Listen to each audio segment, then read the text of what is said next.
Hello friends. Last week in my video, I advocated that the retail traders appeared to be exhausted, appeared to be tired, and they were basically unable to support the markets proactively by buying in very large lots. Do remember that in the prior videos, I have been telling you that March is a very unique month because institutional players become the most active and the most trend determining players by default. And I explained to you the reason why. The NAV propping, the boosting of the indices so as to basically present a healthy annual picture to the unit holders, etc., is one of the many reasons why institutional investors get active. Time permitting, I would record a separate video on this issue which needs study in detail on the whole. But for now, let's stick to the normal format of the video and see whether there's a rally that you saw in the week gone by is likely to sustain. Is it going to peter out at higher levels? And what you can expect in the market going forward. Now, looking at the market roundup window, you can see that the rally was led by the banking segment because the bank Nifty gained 5.25%, whereas the Nifty 50 gained just 4.25%. So it was a sector fueled rally. Do remember what I have told you, that the banking and financial sector commands 34.35% weightage in the Nifty 50, and by itself, it's the largest, heaviest weighted sector in the index. So whichever way this index goes, that way the market goes. Now, the US dollar index gained after some decline, and therefore it exerted downward pressure on bullion. Do remember the dollar is the invoicing currency in the international commodities markets, and therefore a strong dollar normally means weak commodity prices. Oil and gas saw selling at higher levels. Do remember, I've been telling you that the rally was seasonal. In the winter months, gas is by default the fuel of choice for indoor heating. Oil basically has been going up because of the on and off statements coming in from OPEC about the output. But nevertheless, I maintain my view that these two markets, oil and gas markets, are very well supplied. The Indian rupee gained against the US dollar, and that cheered domestic sentiments even further. And the Indian 10-year benchmark bond yields fell by a little under 7 basis points, and that tells you that the Indian markets were raising hopes that a rate cut would be around the corner because the US Fed Open Market Committee has given forward guidance that there could be as many as 2 rate cuts in the calendar year 2025. The NSE gained over 5.5% in market capitalization. That's a very smart gain that tells you that the rally was fairly broad-based. Market-wide position limits, or MWPL, went up over 2%. That's routine before expiry. The US headline indices gained uniformly, and therefore you basically got tailwinds to our domestic markets on that front. Now, friends, I come to our in-house indicators. I start with the market-wide position limits. Do remember, I maintain my view that this is the single most important indicator you will ever study. It is both a behavioral finance and a statistical analytical tool. And here's a video which explains to you why you should study it in great detail. Nevertheless, coming back to our indicators, on your screen right now is the weekly chart of MWPL. What you are seeing is a routine rally before expiry itself. But do note how before the expiry week, it is peaking up at 34.49%. The week ahead being an expiry week, I doubt if the closing in the week ahead is going to be any higher than where it is now.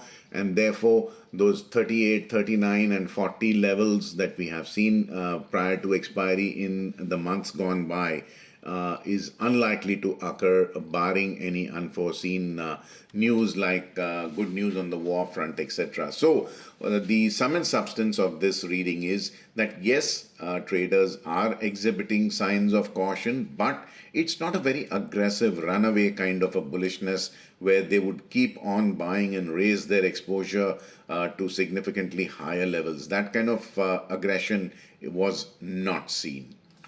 Now, friends, I come to the turnover of the index and stock futures. Remember, these are three concurrent series. So it's March, April, and May, and both the index and stock turnover showed signs of perking up. Do remember the prior week was a 4-day week, and therefore turnover was lower. So the fact remains that turnover has also gone up due to expiry. Traders tend to square up in the expiring month and initiate positions in the next month. So that turnover does appear to be higher due to expiry as well. Now I come to the advanced decline ratio, which after the price is a leading indicator of which way the winds are blowing. Do note how the Nifty has gained over 4.25% and the advanced decline ratio has similarly jumped sizably to 2.47. That tells you that for every 100 losing stocks, there were 247 gaining stocks. Compare that to prior week's 0.68. This is a huge jump, almost kind of a 4-time jump. Now the question is, can it sustain? Well, statistical weight of evidence tells me that it cannot. Maybe in the week ahead, being an expiry week when short positions are typically squared up and it is more of long positions that are rolled over, you could see some amount of positive advanced decline ratio, but levels of 2.47 sustaining over the coming few weeks, I doubt it. Let's keep our ears to the ground. I update this indicator every day on my social media accounts, so do make it a point to connect with me. Contact coordinates at the fag end of this video, in the description below this video, and in the pinned comment below. Friends, I now come to the basis. Basis is nothing but the premium or discount enjoyed by the future compared to spot. The higher the basis, higher the risk appetite, and vice versa. Just like options premium, the basis also erodes with time. What you are seeing is the basis contracting very sharply because expiry is around the corner. You don't have too much time at hand to play around with. But what I notice with a little bit of caution is the bank Nifty basis, which is almost zero. As long as the basis remains positive, it's okay. When it inverts, which means the future starts trading at a discount to spot, that's a clear indication that short selling has started. If at all you see the basis invert, which would mean that selling pressure is escalating, that would be a first sign of caution here. So do keep an eye on this. Again, on my social media accounts, I update this data every day. Now, friends, I come to our in-house indicator, the impetus. And what you are seeing is that impetus readings in the prior week had been at divergence.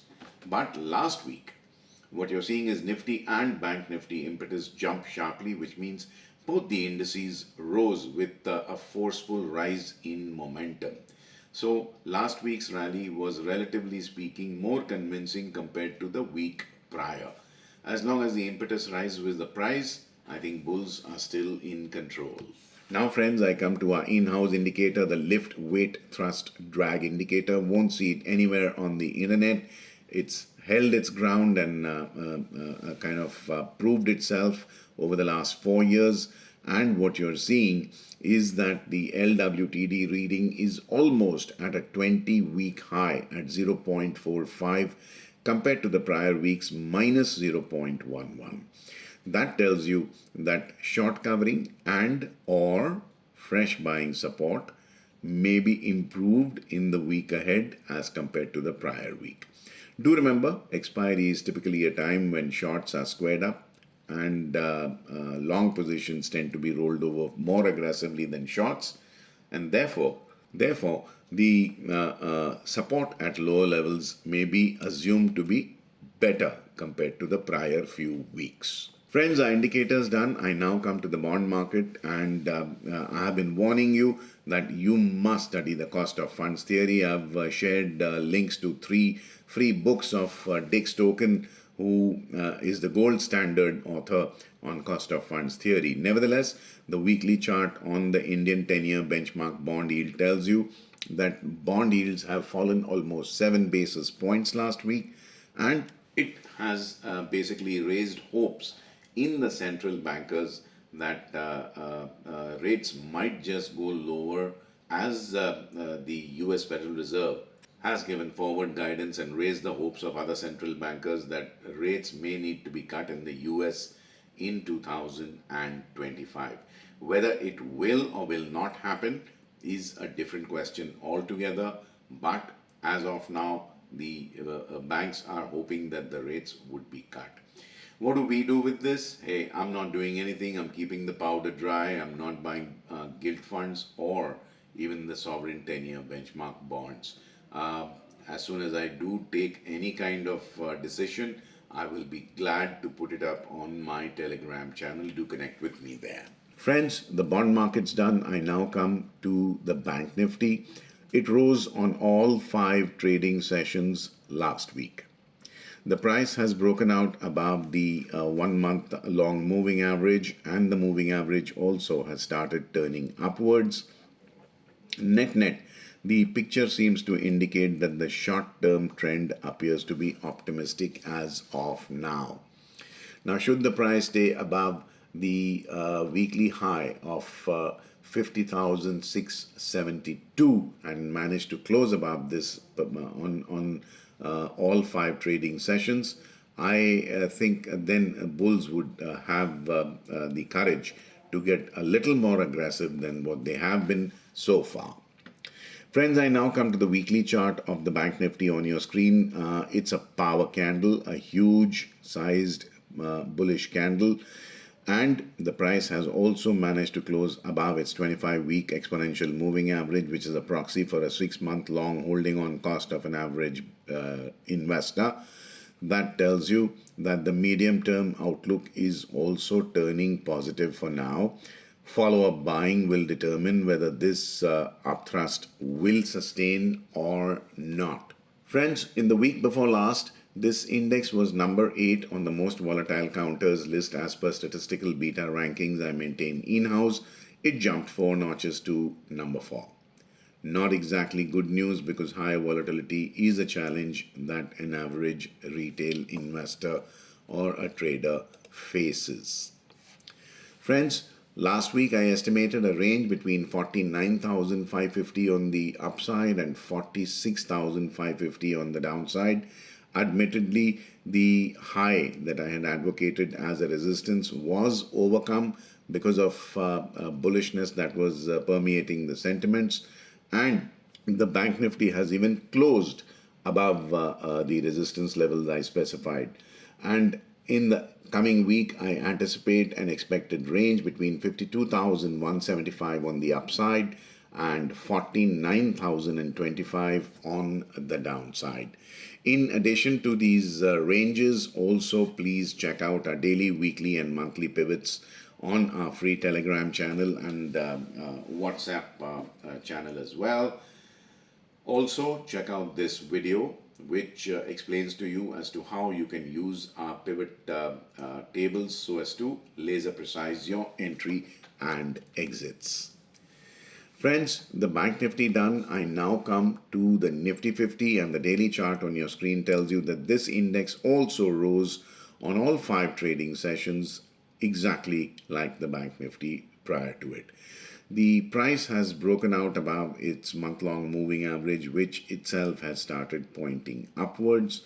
So therefore, the short-term outlook appears to be optimistic as of now. Now we need to take out the previous swing high that was made in February at approximately 23,800 odd levels, and we need to close above that level for the overhead supply to get absorbed and fresh buying to commence in a seriously large enough quantity. So let's watch out for that. Friends, I now come to the weekly chart. Here again, like the Bank Nifty, what you're seeing is the last candle is a power candle, a large, fairly prominent size bullish candle. That tells you that the range expanded last week. The price has just come to a kissing distance of the 25-week exponential moving average, which doubles up as a 6-month long average holding on cost of a retail trader, but not yet surpassed it, which the Bank Nifty has. So as of now, we are optimistic on the Nifty 50 from a medium term perspective, and the same will be confirmed if the price has started trading above the 23,800 mark. Do remember last week I told you that we need to trade above 23,200, and that has already happened on Friday. Now it's 23,800 as the next hurdle to cross. But as long as the bulls manage to defend even 23,200 in case of any declines, I think they still retain the upper hand. Friends, in the week before last, this index was number 16 on the most volatile counters list on statistical beta rankings I maintain in-house. It jumped 5 notches to number 11. Not very good news, because rise in volatility is a challenge faced by retail traders.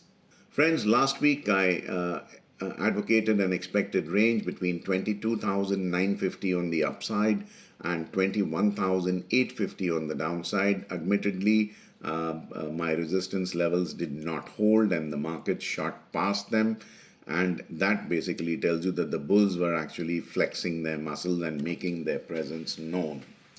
Now, in the coming week, I estimate a range between 23,950 on the upside and 22,750 on the downside. Here again, the range appears to be wider because of the high base effect and the higher volatility anticipated ahead of expiry. In addition to this range, please also monitor our daily, weekly, and monthly pivots I update on our social media accounts, as well as watch this video to know how you can use our pivot levels more effectively for laser precising your entry and exits. Friends, I now come to the last bit of statistical analysis, wherein I measure the retail risk appetite by their footprint in the four derivative segments in the FNO space. Now, the weekly chart on your screen tells you that the futures turnover rose both in the index futures, which contributed 3 basis points higher turnover, and the stock futures turnover, which contributed 13 basis points higher turnover. Both are indicated as a blue and red line respectively. Futures demand a lot more span margin, are more volatile, and also demand mark-to-market margin. So turnover going up there indicates higher risk appetite. But the picture is not half as simple as you think it is. Part of it is also because of expiry. Traders are squaring up their March series and initiating those trades in the April series, so resulting in higher turnover being clocked. Now, in the relatively lower risk option segment, turnover fell sharply in the lowest risk index options segment. This demands the lowest amount of span margin, options premium, or in terms of volatility is the least volatile. So, relatively speaking, the stock options turnover went up smartly. It's indicated as a purple line. So, net, I would say that risk appetite in the FNO space was higher last week. Friends, I now come to the segment where I discuss my own trading strategy for the week ahead. It's going to be very simple. I don't foresee any changes required to my broader strategic and tactical game plan. Theta decay on interest rate sensitives remain my choice of strategy. So banking, financial, NBFC stocks, EMI dependent companies who sell their products mostly on EMIs, heavily debt laden companies, high capital intensive companies, and public sector banks, PSUs. will be my choice of trades. I've explained to you in this video why I favor public sector units because of the unique statistical advantage that they offer to a market participant and a day trader. So I'm not just talking of bullish or bearish. I trade in the direction of the price equilibrium. I could go long and short both, but this sector, the PSU sector, is likely to be an area where I would remain focused on. Now, friends, the dollar index has been gaining strength, and which is why you are witnessing profit taking in bullion. Should you worry? Now, I have been advocating only delivery based buying in bullion, and I've made videos unique in the sense that I don't think anybody is making videos on how you can buy bullion at honest to God prices, get it checked for the highest level of purity, not get cheated, how to test your bullion and get certifications, etc., at the lowest possible cost, if not for free. So the reason why I've been telling you to buy bullion in physical is in the leverage space you will be paying cost of funds and cost of carry. You can avoid all that. And besides, once you've paid for it via delivery, you don't tend to panic at every small trough that bullion makes. So if you're looking at 2025 and beyond and you're sitting on delivery, don't really get perturbed about a few thousand rupees decline in silver or maybe 1,000, 2,000 rupees or more in gold. The bigger picture, I assure you, from the longest perspective, from a long-term perspective, is still not vitiated. It's still valid. So patience is the key game here. Where industrial metals are concerned, I think at higher levels they are likely to witness some amount of profit taking, but being the approaching month end, there would be the routine short covering across some counters, but higher levels, as I said, likely to encounter selling pressure. So stock prices of metal mining companies may also go up a little, but I don't expect a runaway earth shaking rally there. Now, friends, where energy is concerned, I think in the energy commodities, theta decay would be the kind of appropriate choice in terms of tactical and strategic trades.